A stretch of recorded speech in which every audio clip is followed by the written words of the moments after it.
Average power हर circuit में हम देखे थे। इंस्टेंटेनियस पावर जो हम ड्राइव किए थे तो उसके बेसिस पे जो ग्राफ आया था वो किसी सर्किट में या तो सिर्फ वेरिएबल पावर था, किसी सर्किट में वेरिएबल के साथ साथ में कांस्टेंट पावर था।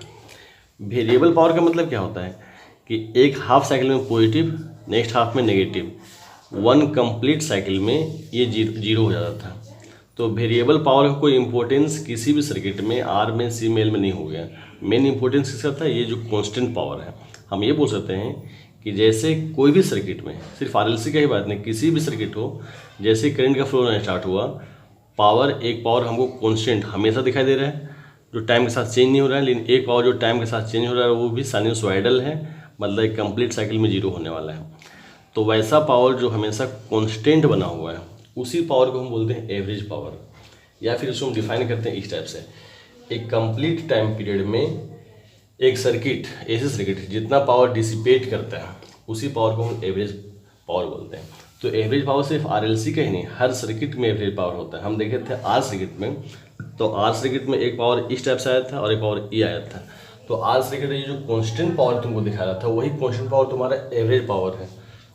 हम सी सर्किट में देखे थे तो पावर मेरा सिर्फ ये वेरिएबल आया था, मतलब ये कांस्टेंट कुछ आया ही नहीं था। इसका मतलब है कि सी सर्किट का एवरेज पावर जीरो होता है। इसी तरह से एल सर्किट में देखे थे, सिर्फ मेरा ये ग्राफ आया था, ये कांस्टेंट पावर नहीं आया था, मतलब एल सर्किट का एवरेज पावर कितना? जीरो होगा।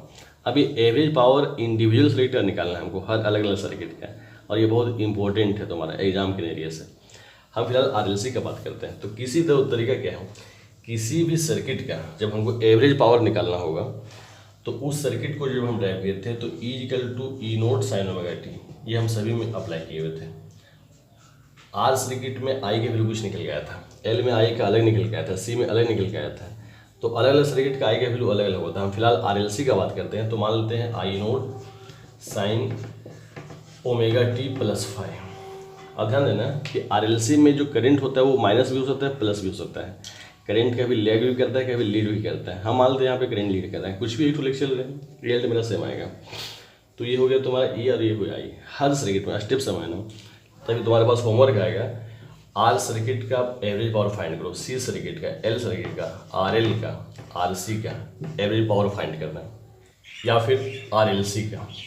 तरीका सब में वही होगा जो तरीका भी हम आरएलसी के लिए सीखेंगे। हम फिलहाल जो ड्राइव कर रहे हैं वो एवरेज पावर आरएलसी का। ये हो गया। एवरेज पावर होता है क्या है, एक फॉर्मूला याद है, average power P equal to integration of zero to time period instantaneous power dt by t. ये EI क्या था? EI इंस्टेंटेनियस पावर था। अगर हम पावर ग्राफ ये लेते हैं तो किसी सर्टेन टाइम में जो पावर है, ये पावर तुम्हारा EI था, certain time instantaneous power PI। अब हम देखते हैं कि इस पावर की वजह से dt टाइम में कितना एनर्जी ये डिसिपेट करता है।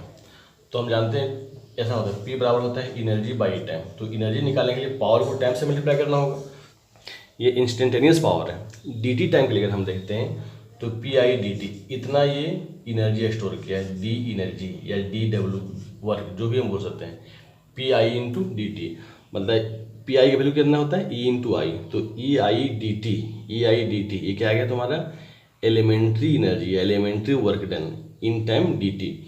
इसी को इंटीग्रेट अगर हम कर दें 0 से t तक के, तो ये तुम्हारा टोटल एनर्जी निकल जाएगा एक कंप्लीट साइकिल में। एक कंप्लीट साइकिल में कितना एनर्जी डिसिपेट हो रहा है वो निकल जाएगा ये। तो ये तुम्हारा टोटल एनर्जी आ गया। ये जो इंटीग्रेशन का टर्म देते हैं PI dt, आप PI की जगह हम क्या बोल सकते हैं? E into I. तो EI dt integration from 0 to t, ये टोटल एनर्जी निकल गया। ये टर्म तुम्हारा टोटल एनर्जी है, ये क्लियर हो गया। और हम जानते हैं P equal to energy by time.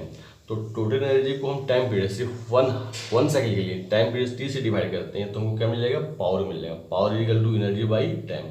तो पावर निकालने का, एवरेज पावर निकालने का ये फॉर्मूला जो हर जगह यूज होगा, हर सर्किट में, EI dt 0 to t integration divide by t। अब ये हम यहाँ पे सोल्व कर रहे हैं।